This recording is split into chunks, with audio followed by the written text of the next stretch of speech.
Bienvenidos a Lecciones de la Biblia, un espacio para estudiar y entender la palabra de Dios. Estamos en un lugar público, van a haber gente caminando, tal vez haya voces de fondo, pero por lo precioso del cuadro para grabar hoy, he decidido hacerlo en este lugar. Me encuentro y agradecimientos al Hotel Umuya, aquí en Tegucigalpa, que nos cede sus instalaciones para esta conversación. Hemos hablado de temas, yo diría que sencillos de entender: el amor de Dios, su gracia, su paciencia, su misericordia con todos. Pero esta semana nos enfrentaremos a un reto muy importante: la ira de Dios. Y precisamente el título es La ira del amor divino. ¿Dios se aira? Sí. ¿Tienen algo que ver la ira y el amor de Dios? ¿Salen de la misma fuente? ¿Se parecen? ¿Es la ira de Dios un acto bondadoso? ¿Es un acto justo? ¿Se parece la ira de Dios a la ira humana? La respuesta es no. Por eso entender la ira de Dios dentro del concepto del amor nos va a ayudar muchísimo. A mí me ha ayudado enormemente para poder entender este tema, porque no podemos comparar las emociones humanas con las emociones divinas. Sin embargo, dentro del proceso amoroso de Dios siempre hay límites. ¿Quién pone los límites? El ser humano. Dios nunca pone los límites de su amor, Dios nunca pone los límites de su gracia, es el ser humano quien pone los límites. Y desde otra dimensión, la injusticia ha tomado el mundo.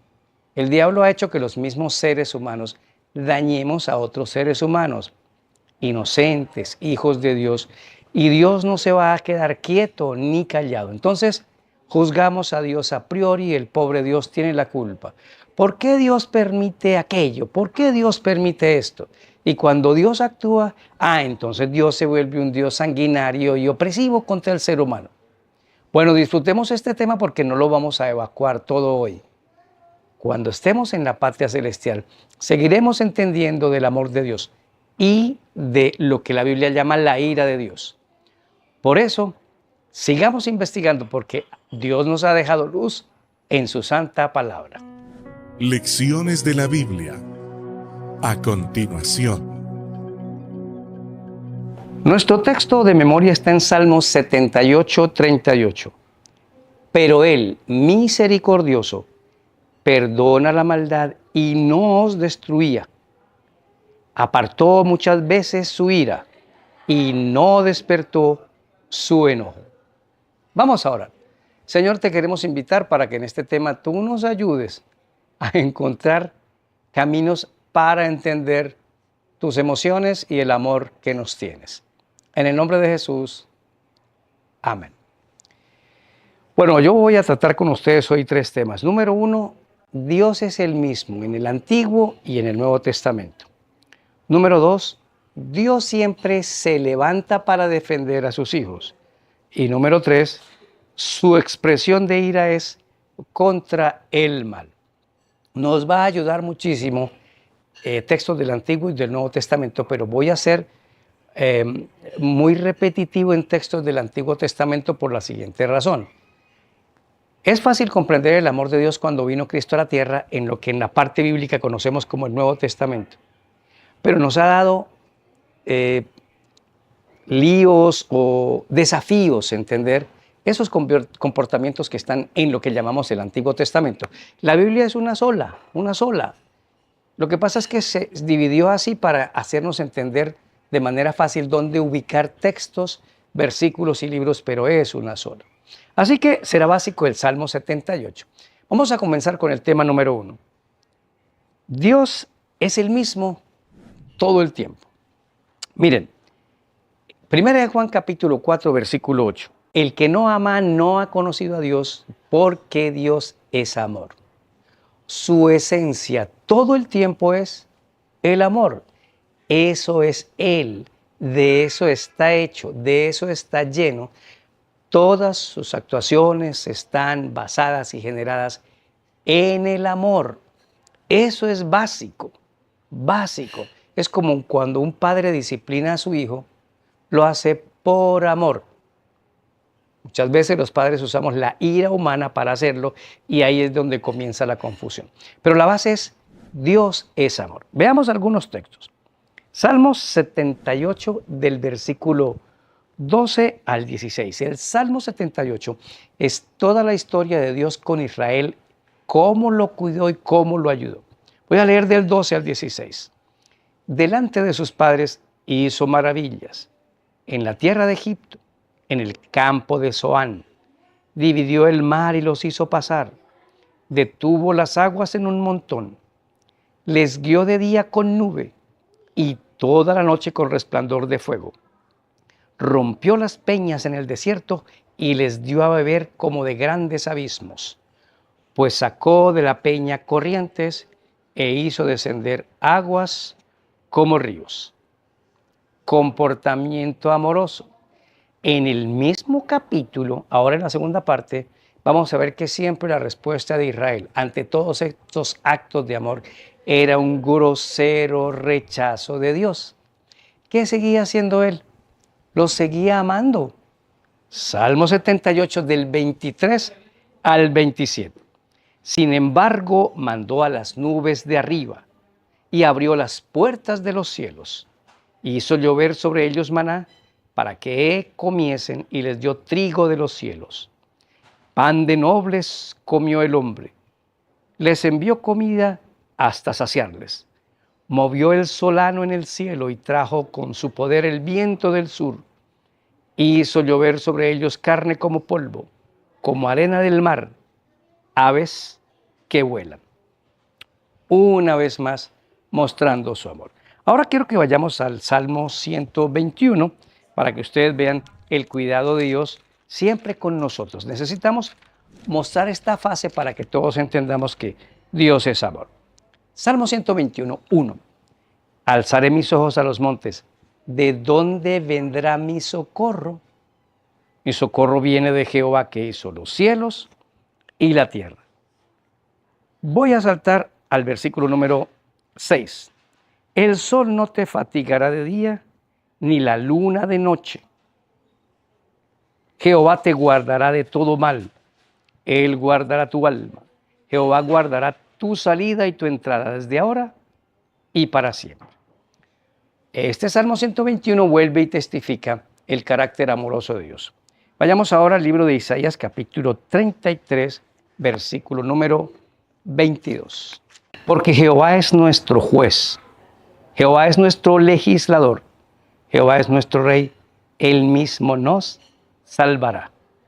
¿Sí lo notan? Que ese Jehová del Antiguo Testamento es duro, sanguinario y opresivo. No, él los salvará, él los cuidará. Es una faceta del amor de Dios. Toda la Biblia, toda la Biblia. Y terminemos con Hebreos capítulo 13, versículo número 8. Jesucristo es el mismo ayer, hoy y por los siglos. Así que nos ha quedado claro el primer punto. No debemos tener ninguna duda. El Dios que aparece en las historias del Antiguo Testamento, lleno de amor, es el mismo Dios lleno de amor del Nuevo Testamento. Una de las tareas satánicas es hacernos creer que no es así, que Dios no es bueno, que Dios no es misericordioso. Por eso tomaron de manera didáctica el nombre de Padre e Hijo. Dios no es el papá carnal de Jesús, solo lo engendró a través del Espíritu Santo, pero ya existía en el cielo. Y los dos son amorosos, igual que el Espíritu Santo. Entonces el primer punto es que ni Dios ni Jesús han cambiado. Él no odió a una gente y amó a otra, sino que a todos nos tiene en su corazón de amor. Ahora veamos el segundo punto. Dios siempre se levanta para defender a sus hijos. Quiero mostrar algunos textos aquí donde podemos comparar la actitud amorosa de Dios, la actitud de rechazo del pueblo de Israel, pero también la actitud belicosa y malvada de muchos pueblos para destruir a los hijos de Dios. Cuando el mal, que es el diablo, o nosotros aquí en la tierra, dañamos a un hijo de Dios inocente, Él no se queda sentado. Él se levanta para defenderlos. Desafortunadamente, el pecado creó ciertas limitaciones porque el diablo lo metió aquí en la tierra. Por eso anhelamos la segunda venida de Cristo. Por eso anhelamos un nuevo comienzo. Por eso anhelamos un nuevo reino donde todo esto se acabe. Y esta maldad que nosotros estamos viendo aquí en el mundo es el antídoto, es la vacuna para cuando estemos en el nuevo reino nos pregunten, ¿quieren volver a pecar? ¿Quieren volver atrás? No, eso fue horroroso. Jamás volveríamos allá. Ahora, la manera como Dios se levanta para defender a sus hijos no tiene las siguientes características que son muy humanas. Véala aquí.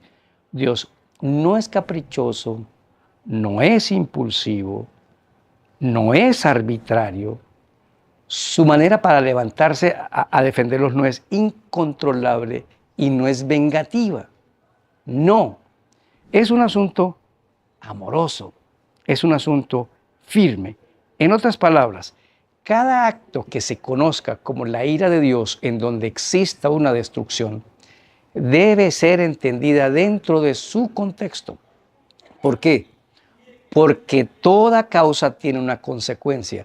Las causas tienen efectos. Y si no existieran esos efectos, el mal en este mundo se haría eterno y Dios tendría que destruirlo sin esperanza de salvación.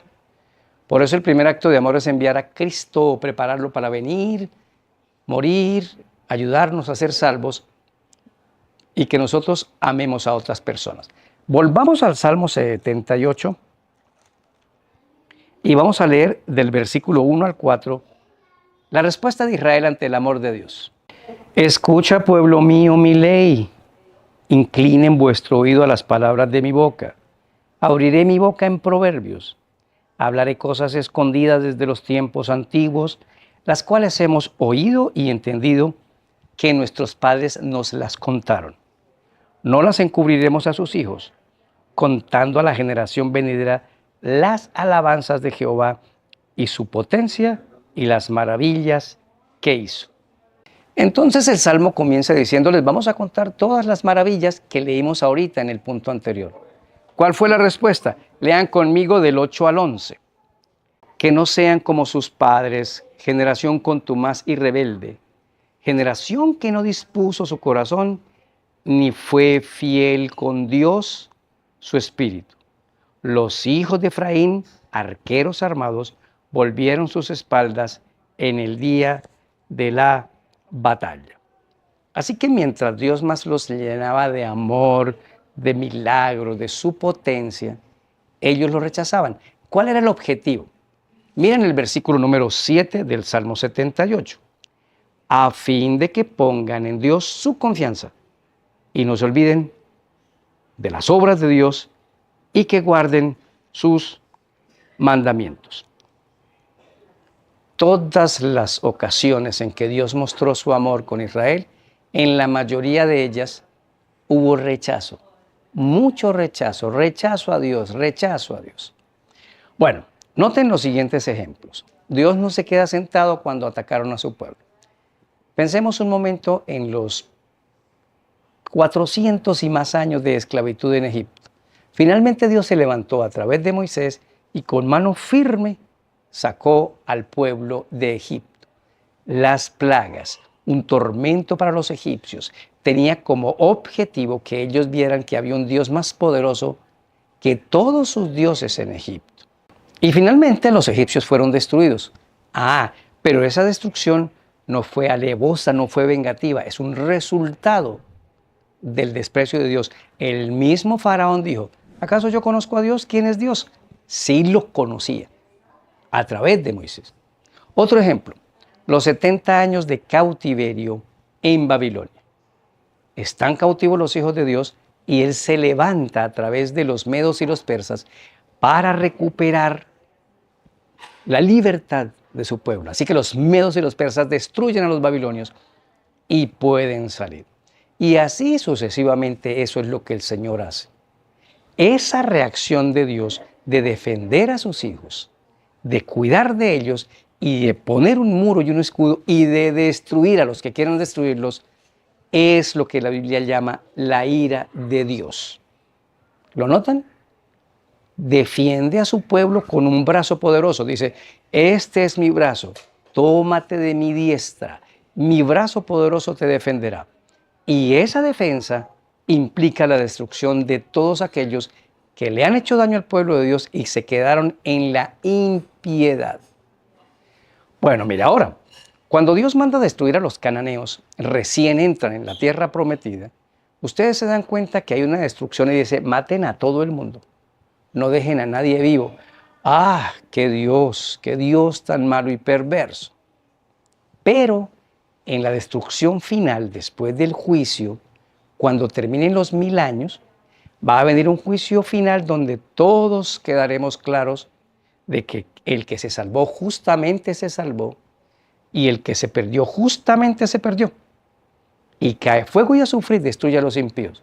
Ahí nadie dice nada de esa destrucción. ¿Por qué? Porque nosotros sí la vemos como justa. Porque es que hubo mucha misericordia para todo el mundo y ahora hay que destruirlos porque serían muy aburridos ellos en el cielo donde no hay pachanga, no hay licor, no hay adulterio, no hay robo, no hay chismes. Y para proteger a los que entran a la tierra nueva de que no se contamine otra vez de pecado y para que aquellos impíos no vivan aburridos, Dios prefiere destruirlos. Ahí no decimos nada, pero con los cananeos es el mismo asunto. Con los cananeos simplemente fue un juicio pequeño con una población pequeña que identificaba lo que va a ocurrir en el futuro. Los cananeos, cuando mandaron ser destruidos, habían tenido más de 400 años de testimonio desde Abraham y una generación tras otra se volvía más y más perversa. Analícelo dentro de su contexto. Ahora, como esa ira que la Biblia llama es pararse a defender y destruir la impiedad, tiene que quedar claro algo en el siguiente punto, que la ira no es contra el pecador, sino contra el pecado. Usted puede ver en el libro de Apocalipsis, cuando se hace la destrucción, para quién está destinado el fuego eterno. No es para todos. Vayan conmigo al libro de Apocalipsis. Y me refiero a Apocalipsis capítulo 20, versículo número 14. La muerte y el sepulcro fueron lanzados en el lago de fuego. Esta es la segunda muerte. Pues resulta que el libro de Apocalipsis dice que el lago de fuego está destinado para Satanás y sus ángeles y la muerte, no para los seres humanos, solo para ellos. Pero como nos hemos dejado arrastrar del enemigo, iremos también allá. En el libro de Isaías, capítulo número 28, encontramos el equilibrio de todo esto que se llama ira, porque estamos viendo que la ira de Dios no es más que una respuesta amorosa a la impiedad y a la injusticia que el diablo ha sembrado en el mundo. Pero miren lo que dice Isaías 28, 21. Porque Jehová se levantará como en el monte Perasim, como en el valle de Gabaón. Se enojará para hacer su obra, su extraña obra, y para hacer su operación, su extraña operación. Bueno, Isaías está diciendo aquí varias cosas, que Dios se enojará. Recuerden que el enojo de Dios no es el enojo humano, es un enojo producto de su amor para imponer la justicia. Pero aquí aclara que la destrucción es una obra extraña, es una operación extraña a Él, porque Él es un Dios de amor, no de destrucción.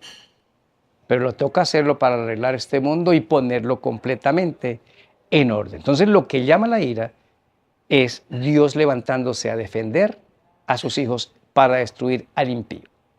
Ahora vayamos al punto 3.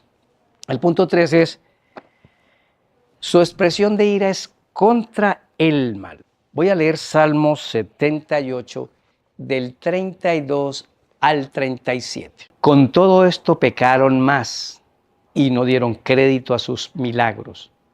Por tanto, consumió sus días en vanidad y sus años en tribulación. Si los hacía morir, entonces buscaban a Dios. Entonces se volvían solícitos en busca suya y se acordaban que Dios era su refugio y que el Dios Altísimo era su Redentor. Pero le mentían con su boca con su lengua mentían, pues sus corazones no eran rectos en él ni estuvieron firmes en su pacto. ¿Ven? Se olvidan de Dios, lo buscan, pero Dios siempre los atrae. ¿Cómo sabemos que la ira de Dios es contra el pecado y no contra el pecador? Porque entre los israelitas y nosotros lo hemos confirmado por años. Pecamos y pecamos y Él nos acepta, nos acepta, nos acepta. Eso es su amor. Miren lo que dice el versículo 38. Pero Él, misericordioso, perdonaba la maldad y no los destruía. Y apartó muchas veces su ira y no despertó todo su enojo. Quiere decir que esa destrucción finalmente va a tener que llegar, porque la paciencia de Dios no tiene límites. El que le pone límites es el ser humano. Entonces, todo aquel que quiera ir a Cristo será perdonado, habilitado para vivir con Él en santidad. Pero el que no, Él pone un límite. Entonces, al final, Dios tiene que destruir al pecado. Pero el pecado quedó dentro del pecador y se lo lleva también. En cambio, con los salvos también destruye el pecado, pero como ellos aceptaron a Cristo, ese pecado ya se lo transfirió a Jesús. Por eso ellos no son destruidos.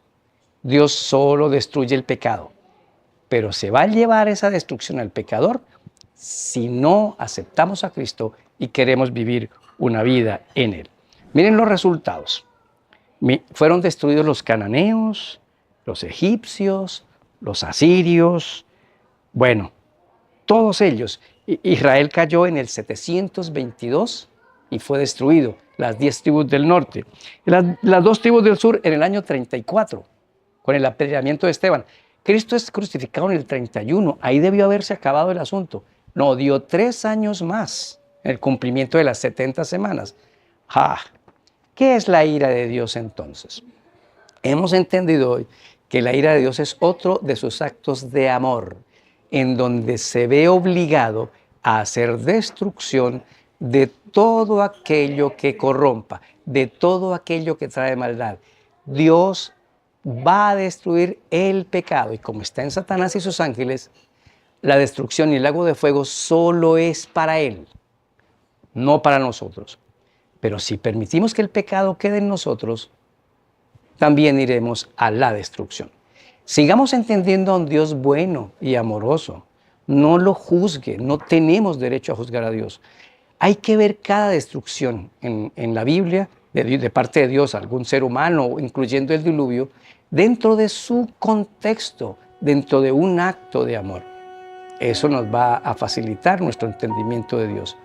Pero todos aquellos que se entreguen a Cristo, el día que todo esto se esté destruyendo, el día que todo se esté cayendo, solo ese grupo levantará los ojos y las manos al cielo y dirá: este es nuestro Dios, le hemos esperado y Él nos salvará. Para ellos no es ira, pero los otros que rechazaron al Señor correrán de espanto y de miedo, porque saben que Dios se levantó justo para destruir la maldad y el pecado. Ven a Cristo hoy y permite que Él sea tu Salvador. Soy Daniel Herrera y deseo para todos un día lleno de bendiciones.